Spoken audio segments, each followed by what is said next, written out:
Hey everybody, I am going to be opening a 151 UPC today. I took off the cellophane just before I started here, and let's give it a whirl. I have been not opening much product lately, but that's not for lack of buying it. It's just that I haven't had many products that I've really wanted to buy lately.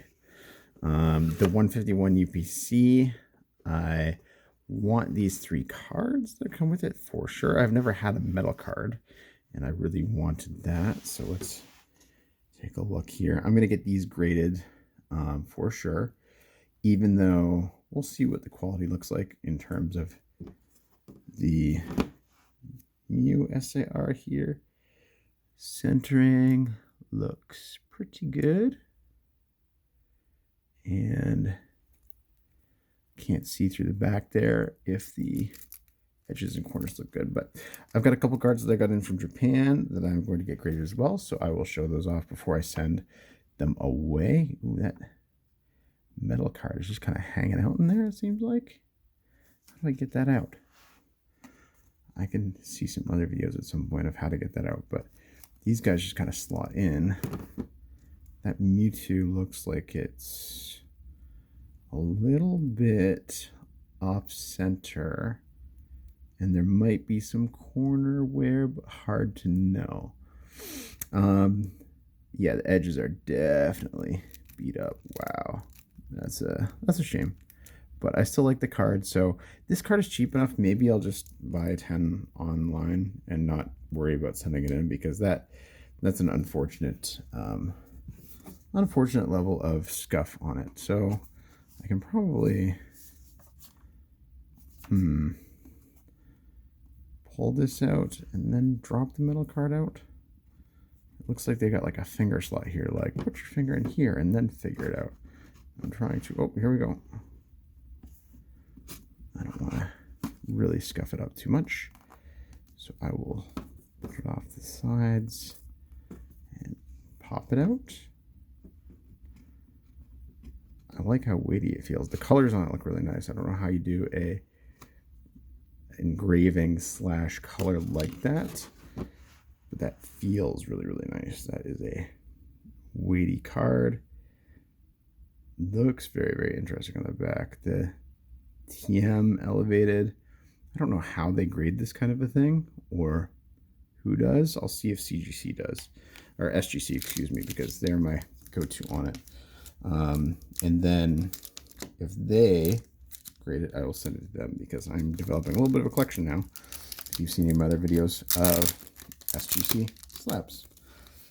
So yeah, I'll definitely get that Mew SAR sent off. I'm going to do a submission video soon. We'll see how it grades. Man, I really like how that metal card feels. I have some like Spider-Man 1994 metal cards that are pretty cool. And oh, let's see all the peripherals here as well. I was thinking earlier about like grading some coins, because that seems like a cool thing to do, but maybe I won't. We'll see. It's a little bit too, it's a little bit beyond the pale for me to do that. This UPC, the reason I got this instead of a ETB is those TikTok tills right now. There's like 35% off if you pay it on PayPal, and then some other discounts as well. I'll hold on the playmat. I really like that deal. I've opened no 151 on camera, and I don't open a lot of stuff, to be honest. I mainly prefer investing, speculating, that kind of a thing. But I would say that 151 is a great set to get back into the hobby. It's a great set to explore. The Japanese ones are probably better, to be honest. The Master Ball Reverse Hollow thing is such a cool piece that we didn't get. I mean, it's not like an exclusive card or anything. It's not the end of the world, but it is something to where it would have been nice to have had that. So let's see what we got here. I have opened like a 6-pack of 151 before, and it was fine. I think I got like a full art Wigglytuff. So we got here Reverse Hollow Vaporeon, and I got a Mew EX, the gold, right away. So I got the gold Mew, the card that I wanted, in metal and non-metal, a full art Billustrator. Wow, okay, so already off to like a really good start here. I think that's already probably all the hits we'll get, to be honest. but we'll see. So there's the Mew EX gold card. I am a big fan of Mew, and even though the art is super simple, the story behind Mew and having memories of like going to, it's like some mall that you had to go to back when I was a kid, and you could get Mew added to your Game Boy. Really weird stuff back in the 90s, man. It was just crazy. And I just have a fond appreciation of that kind of a thing. Mew being like the secret one, always rumors about like how you could get Mew and or couldn't, and then like the fact that it was a promo that you really didn't get with the original set if you were in English. Just a cool story. I think a lot of people right now are appreciating 151. There's a lot of skepticism, maybe rightfully so, when 151 was announced, like another base set. Let's see what they can do with it. They need to do it every couple of years, though. It gets, ooh, nice Psyduck. It gets people, and a Hollow Energy. It gets people back into the hobby, and it also helps to hit the biggest swath of their customer base. If you think about who grew up with the base set, it's the millennial generation who's now kind of taking over, getting money. You're seeing Pokemon experiment with these higher priced items, and I think that is going to persist because you need this kind of reverberation on your big hit, your big success. The red and blue original 151, you need to keep hitting that, going back to that well of nostalgia. And I think 151 did a really, really good job of that. The caveat to that being, there's complaints occasionally of people being like, I want something else. I don't want another base set. But then you get like crazy arts of Reverum and stuff like that. And people are like, I don't like that. All these new Pokemon are stupid. I don't want that. I want the classics. Energy Sticker Reverse and an Electrode. So people, even when given the option to have something new and different, reject it. And Pokemon is left in this very awkward spot where it's like, we'll give you 1 or 2 original per set, per release, and then occasionally like flood the nostalgia, give you that serotonin overload. So a good example of that would be like the Magikarp. Oops, sorry. I'm trying not to knock this camera stand. But you need to go back to that well every once in a while and really flush out that nostalgia, just like 151's doing. I'm amazed that the prices of 151 have been so all over the place. That second wave of UPCs really, really helped, I think. The fact that you can get a UPC right now, like I said, I got this UPC on TikTok for $50, albeit like $40 of that, original 90 price was eaten up by vendors, offering one-time rebate promotions. It's just too good to pass up. Eevee. What do I have back here? Sea King and a Charizard EX. Whoa, I dropped him. He's just so stinking slippery. He went away. Charizard EX. Oh, I like the holo pattern on that. They're like kind of stars and glitter and all that kind of a thing. Cool. I would like the Blastoise out here if I could. Part of my submission, if you follow up on any of my videos, I'm going to be submitting a Dark Blastoise, a Japanese Dark Blastoise. Not great condition, but it's one that I've wanted slab for a while. I also have some like Japanese Neo Genesis Lugia. It's something to where I just want to have those slabs. I want to have those part of my collection. I am kind of grade agnostic, except when it comes to like some niche Japanese cards that I really would like to have in a 10. But those are going to take a little bit of time to get to. And I'm fine with waiting. Trio, Slowbro. Oh, Dragonite. That's a cute artwork on that Dragonite. That is just, look at him. Just happy. Reminds me of like Puff the Magic Dragon. That's like how I imagine Puff living down by the sea. Just being that Dragonite. In terms of investing, I might do a different video maybe soon talking about either what my next investment is going to be in Pokemon. As you can see back here, these 6 Fusion Strike ETBs. I think Fusion Strike is going to do well. I think it's got a ton of really cool artworks in Pokemon. So I think that's going to be one to keep an eye on. The other thing that I'm really looking forward to is pretty soon we will have the Sam's Club. Well, I should be sleeving these hollows too. These hollows are really nice. I'll go back and do that after the video. But the Sam's Club heavy hitters, the ones specifically, if you can find them with Evolving Skies, if you have a Sam's Club membership, those are going to go on clearance probably in the next week or two. I think last year they went on clearance around December 20th, based on what I could find in my history. And those have 14 packs. I believe they will go on clearance if it's similar to last year for about $22. So if you can find the ones with Evolving Skies, it has 2 Evolving Skies packs in it. Those 2 Evolving Skies packs at this point in time, December 2023, pretty much pay for the entire box. And what I'm going to do with those is I'm going to break them down, because there's no way I'm going to hold 50, 100 of those things just out there in my flipping garage. And I'm just going to be able to sell the packs at card shows. And you might be asking, well, why would you do that? It's so much work. The average amount that people spend at a card show, if you've been to one, you go to a table, you find like a mediumly priced card that you want. For me, before it was the Mew V Alt Art from Fusion Strike. I buy that for about $30. Maybe 1 or 2 other singles for like $1 that I just want to add to my collection. The average price that people pay at a vendor, at a card show, is around $30. So you might have, like, I have tons of expensive boxes and that kind of a thing that you're looking to sell. That's great, but you need a buyer.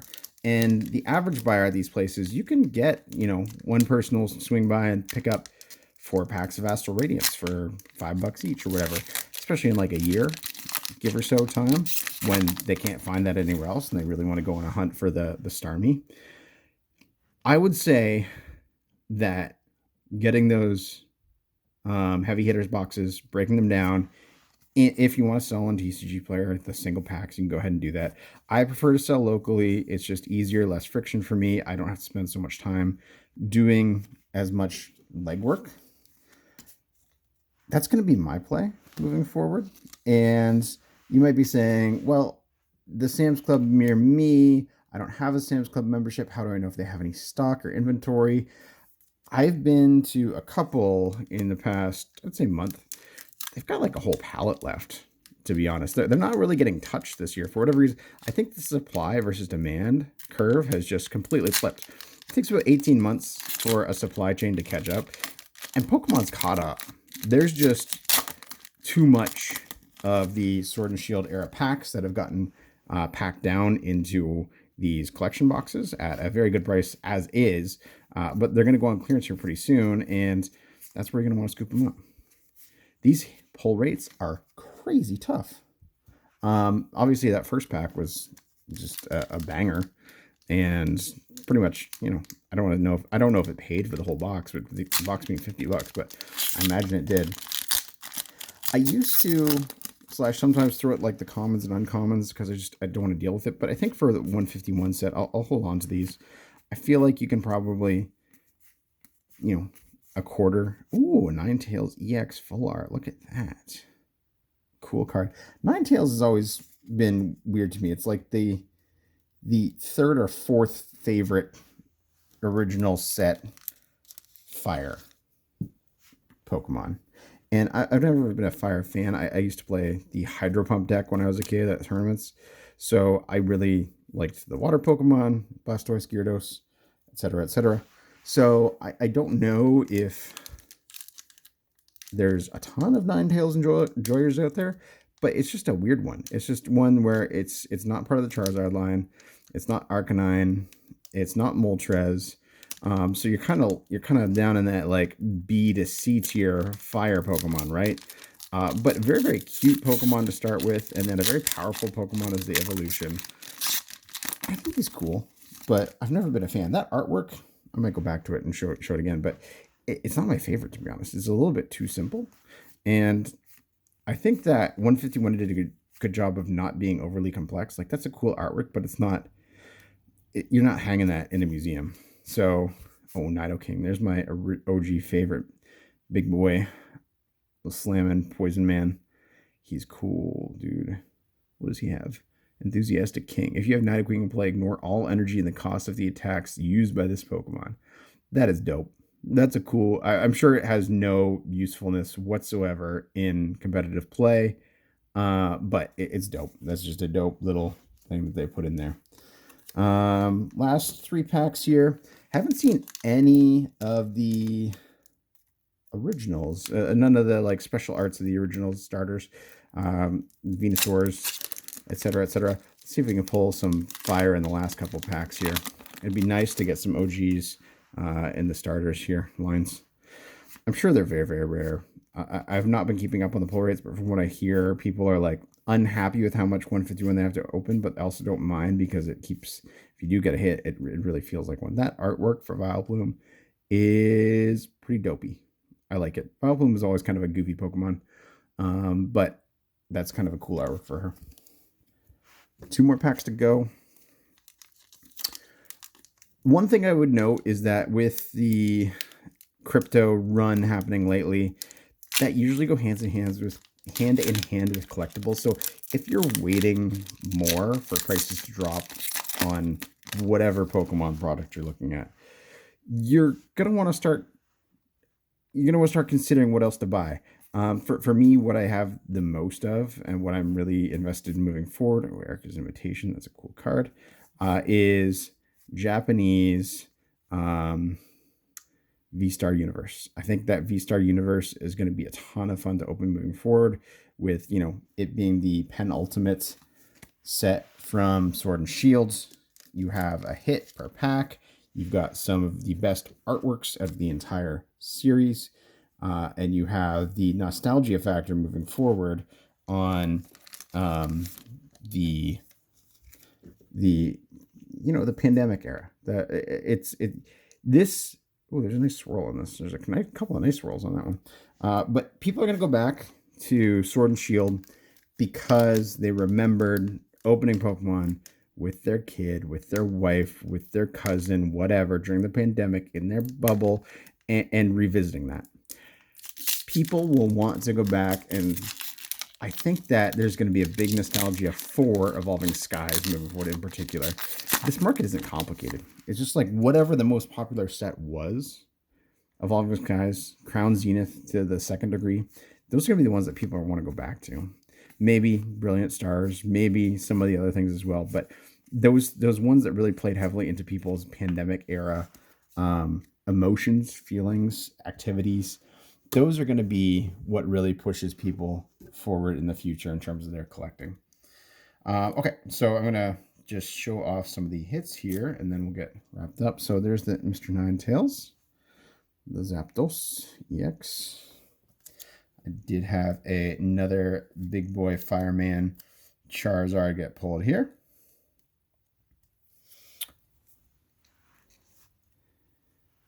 Nice clean Charizard. I wonder if it's worth getting that graded. I can't imagine that's it. That goes in decks right now. Maybe it's worth it to just sell it raw. I have not been selling much lately, but it is something to wear. The little Psyduck art. That's Psyduck. He's so cute, dude. Just kind of lost in a random staircase in the woods. Bill's transfer full art. That's a classic. That just looks like a straight out of the anime. It's very cool. And then the Mew EX Golds. I'm really happy that I pulled that. That one will definitely get graded, get slabbed. The quality of my Mew EX here in the package that it came with, I think it's going to be pretty good. It's probably hard to get a 10 in these. I don't really want to pay through the nose to get a Japanese 10. The Sunset Mew going along here. That's great. I've got 3 Mew cards that I want to grade, and this Mewtwo was beat to shit, just honestly on the backside, so I'm not gonna get that one graded. Cool card. Reminds me of like the nighttime / opposite vision of the Pokemon Go big hit, and that's very cool to me. So one thing I will say, I'll go over in the grading video, but I'm going to use SGC. At least will they have $9 grading moving forward. Those black slabs, those black bow tie slabs, they just look really nice, especially with the silver borders going on nowadays. If you need somewhere to get graded and you're kind of agnostic about who it is, You're not looking to resell things really, really quick. You just want to hold it for your collection. SGC seems to be doing really well. So I'm going to go with them moving forward, but that'll be in my next video coming up. Thanks for watching. I do have some shiny treasure coming in. I might open one box of that. That's pretty cheap right now too on TikTok. That was again like $50 for a specialty set coming out of Japan. That's a very good deal. So we'll see. Have a good afternoon, evening, morning, wherever you're at. Thank you for watching, and I'll talk to you next time about some market updates.